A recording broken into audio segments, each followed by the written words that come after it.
Prezados irmãos e irmãs, louvado seja nosso Senhor Jesus Cristo. Para sempre seja louvado a nossa Mãe Maria Santíssima. O anúncio do nascimento de Sansão ocorre por meio de um anjo e é dado a uma mulher estéril, com a promessa de que ela vai conceber e dar à luz um filho que será grande, forte e vai começar a libertar Israel das mãos dos filisteus. Ela precisa, desde a gravidez, abster-se de vinho, licor e de qualquer alimento considerado impuro pela lei de Moisés. Por quê?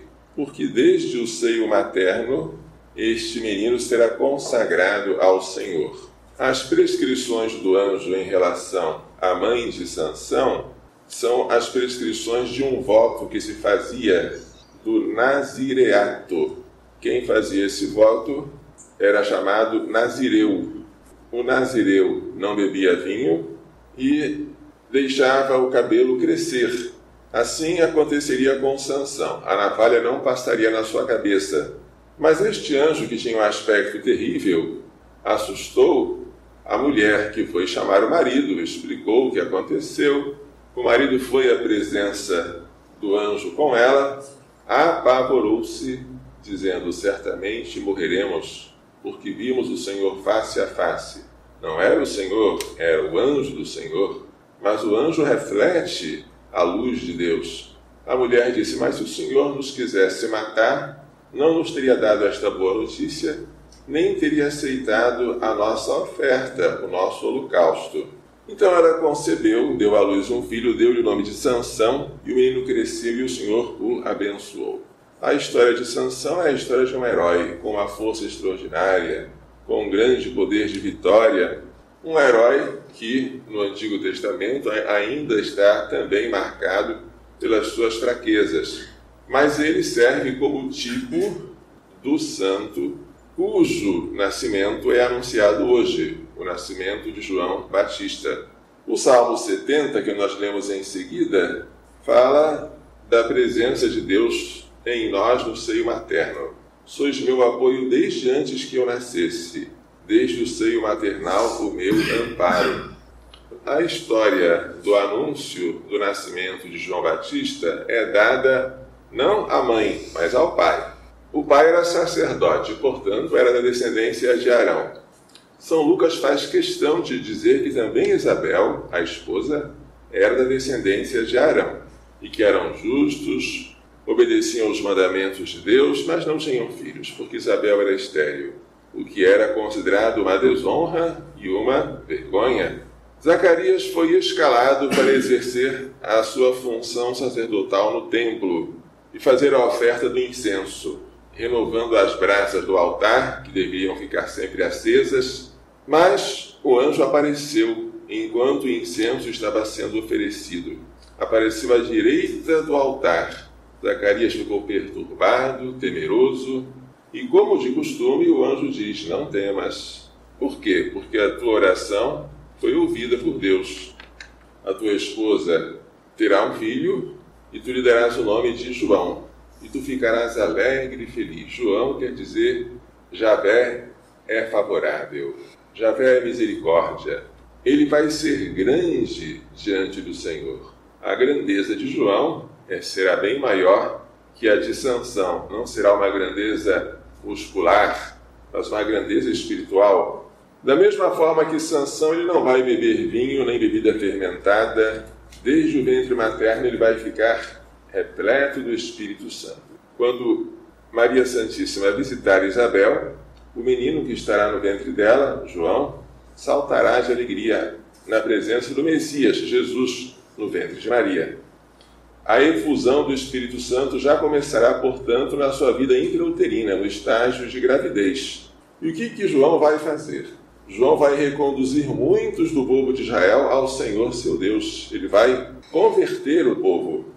E ele vai caminhar na frente deles, com o espírito e o poder de Elias. Aqui o anjo está citando a profecia de Malaquias, a fim de converter os corações dos pais aos filhos e os rebeldes à sabedoria dos justos.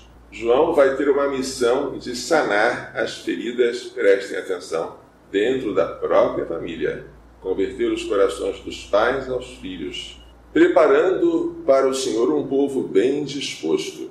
É o dever de preparar Israel, já na última etapa, para receber o Messias. Preparai o caminho do Senhor. Mas Zacarias duvida e pergunta: como terei certeza disto? Eu sou velho, minha mulher é de idade avançada.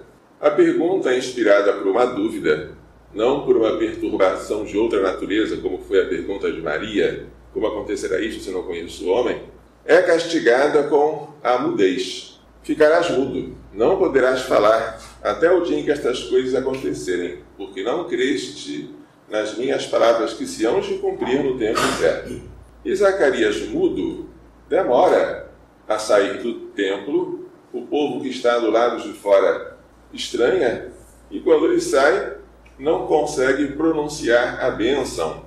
Entendem, por meio de sinais, que ele teve uma visão. Depois ele volta para casa, a sua esposa concebe, e durante 5 meses esconde-se nas montanhas, naquela cidade que hoje é identificada como a Encarim.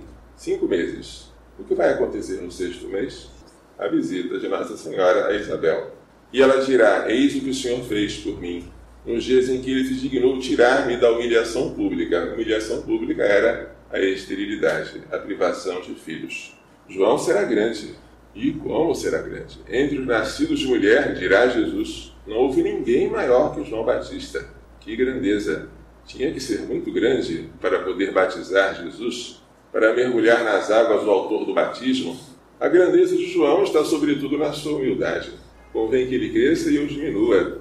Eu não sou digno de desamarrar a correia das suas sandálias. O meu batismo é apenas com água. Daquele que vem depois de mim, e que é maior do que eu, será com o Espírito Santo. Mas tudo isso começa no ventre materno. Tudo isso começa nas profundezas das entranhas de uma mulher. E é naquele momento em que a vida é sagrada.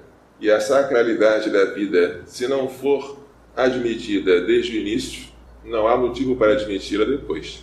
Há um bioeticista australiano, Peter Singer, cuja coerência eu admiro. Ele defende não só o aborto, mas também o infanticídio. E ele explica: não há nada de mágico que aconteça na hora do nascimento. Se o aborto deve ser, com algumas restrições, permitido, não há motivo de se proibir o infanticídio. Depois de a criança nascer, os pais devem ter o direito de conservar a vida ou matá-la. Não de maneira indiscriminada, com algumas restrições, mas não com menos restrições do que o aborto. Ele fala isso. É coerência. E se nós quisermos ser coerentes, devemos respeitar a vida humana não a partir de uma fase, mas desde a sua concepção até a sua morte natural. Quando servimos a um pequenino, não fazemos ideia do que Deus está preparando para nós como recompensa. Sabemos que o que fizermos ao menor desses irmãos, é a ele que o fazemos. Isso sabemos. Mas não sabemos que missão Deus preparou para este que nós agora estamos protegendo, cuidando, salvando, batizando, preservando do pecado. De fato, dizia São João Paulo II, este é o trabalho mais importante do mundo. Que Maria Santíssima nos faça entender e pôr em prática as lições desta liturgia. Louvado seja nosso Senhor Jesus Cristo. Para sempre seja louvado a nossa Mãe Maria Santíssima.